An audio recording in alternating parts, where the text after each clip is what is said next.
शुभोदय बच्चों। आज आप लोगों को क्या है वो एक प्रश्न पाठ पढ़ाऊंगा। इससे पहले आप लोगों को व्याकरण के बारे में बताया गया, याद है ना आप लोगों को?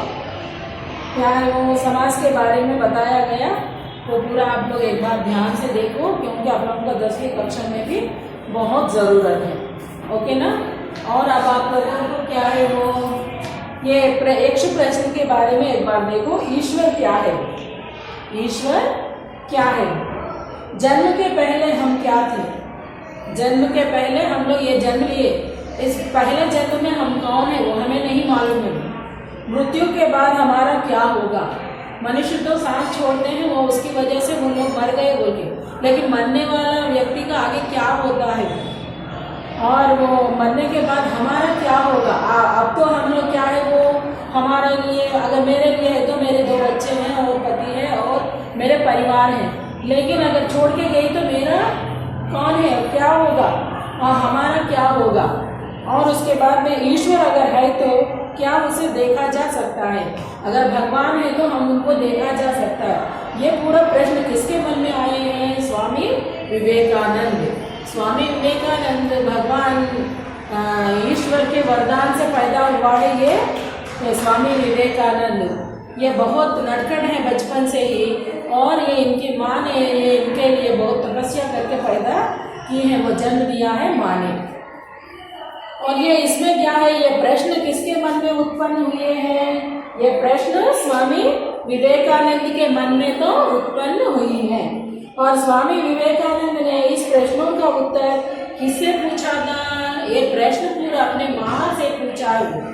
जब बचपन में उन्होंने बहुत शरारती है और वो पूछा है वो प्रश्न, तब क्या है व्यक्तित्व के निर्माण में प्रश्नों का क्या महत्व होता है?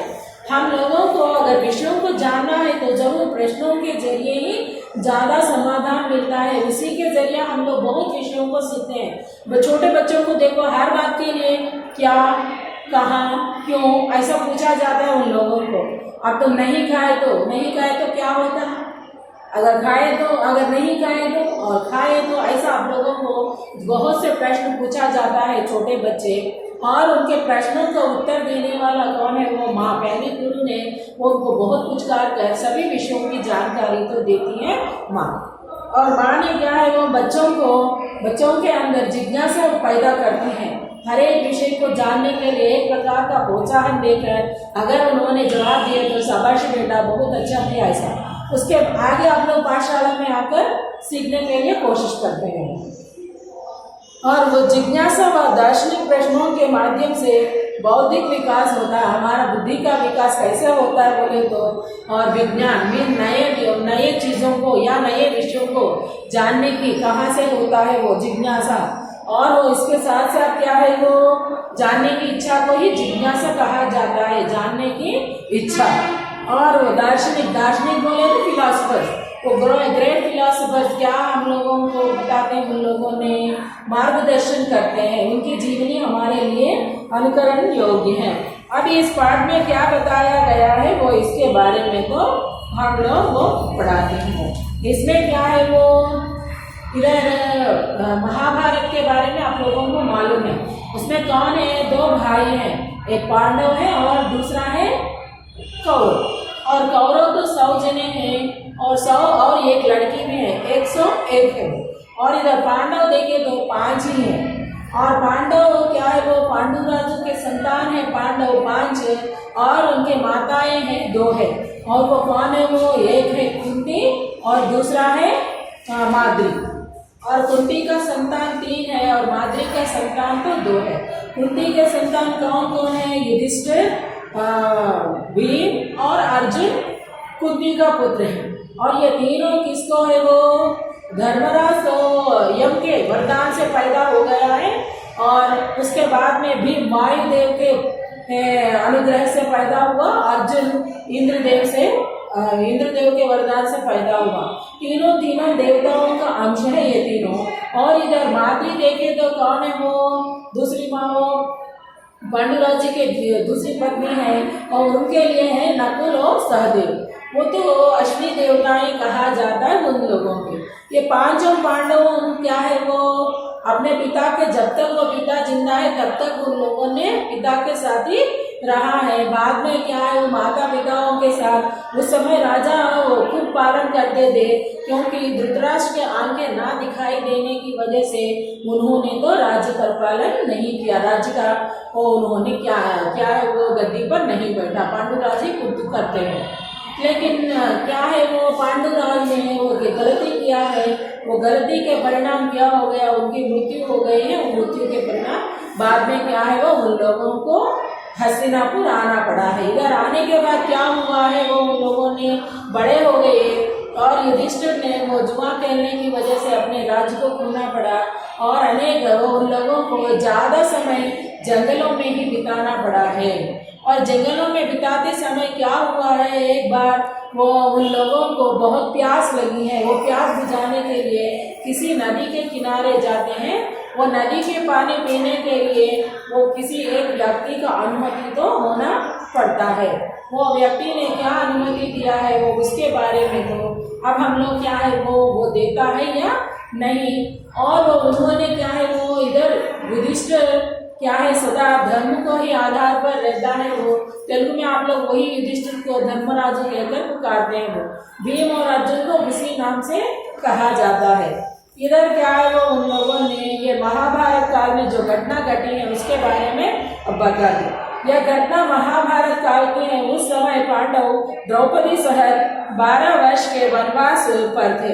अभी आप लोगों को बताया इधर जुए में क्या हो गया है, वो धर्मराज अपने को खोया है, अपने भाइयों को खोया है, अपने राज्य को खोया है और अपने राज्य लक्ष्मी क्या है द्रौपदी को भी वो उसमें वो जुए में रखा है, वो मोहर के रूप में। और उधर क्या हो गया परिणाम में उन लोगों ने अपमानित कर उन लोगों को जंगल में जाने के लिए वो भी क्या है 12 वर्ष अरण्यवास और 1 साल अज्ञातवास वैसा नियम रखा है उन लोगों को। उधर श्री रामचंद्र जी को लिए तो क्या है 14 वर्ष है, इधर देखें तो क्या है 13 वर्ष, 12 वर्ष अरण्यवास और 1 वर्ष अज्ञातवास वैसा जीवन बिताकर वापस आना है। वो ऐसा रखने का कारण क्या है, पांडवों के पक्ष में शकुनी है, शकुनी में क्या है गंधर्व राजा है, वो शकुनी खुद जानबूझकर ये पूरा षड्यंत्र रचा है। इसी के परिणाम स्वरूप क्या हो गया, कुरुवंश पूरा सर्वनाश हो गया। कारण क्या है, वो कुरुवंश नाश होने का वो उनके क्या है वो जब वो उधर हम लोग आरंभ से जाना पड़ता और वो उधर क्या है वो भीष्म पितामह की वजह से वो उन लोगों के कुल का नाश होता है, इसीलिए ये कुल का भी नाश करना है ऐसा सोचता है वो। लेकिन वो कुल का नाश सोचा है, लेकिन भाई के बहन के संतान को नुकसान पहुंचाया है उन्होंने शकुनी ने। और वो उनके पक्ष में रहकर उधर क्या किया है, वो दुर्योधन को सदा उन्होंने, दुर्योधन देखने में बहुत अच्छा है लेकिन क्या है वो शकुनी के साथ रहकर उन्होंने सदा गलत बातों पर ही विश्वास करने की वजह से ये पूरा हुआ है। और उधर क्या हो गया, वो उनको शकुनी के वजह से जुए में क्या किया है वो उन्होंने पांडवों को हरा दिया। हराने के बाद उन लोगों के नियम रखा गया है। भरी सभा में द्रौपदी को उन्होंने क्या किया है, वस्त्रापहरण करने की वजह से गुस्से में आ गया, लेकिन द्रौपदी उन लोगों को कुछ भी नहीं कर पाई। कारण क्या है, वो एक औरत होने के नाते उन्होंने कुछ भी नहीं कर पाई। तब वो उन लोगों ने दया करके वो उन लोगों के ऊपर एक नियम रखा गया है, ये अरण्यवास और अज्ञातवास। तब वो अरण्यवास में रहते समय उन लोगों को क्या क्या करना पड़ा है वो उसके बारे में आपके पाठ यक्ष प्रश्न में बताया जाता है। यह घटना महाभारत काल की है। उस समय पांडव द्रौपदी सहित 12 वर्ष के वनवास पर थे।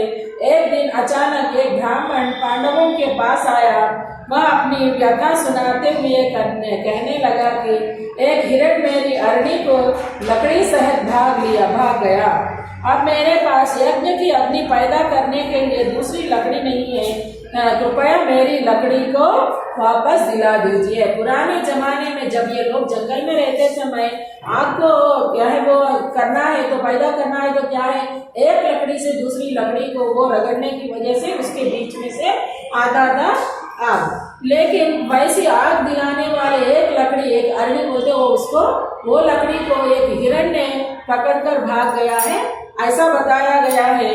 लेकिन वो वापस दिलाने के लिए इनके पास आया है। किसके पास आया है? पांडवों के पास आया। पांडव कल की कक्षा में आप लोगों को बता दूं, पांडव ला दे या नहीं उसके बारे में बच्चा। धन्यवाद।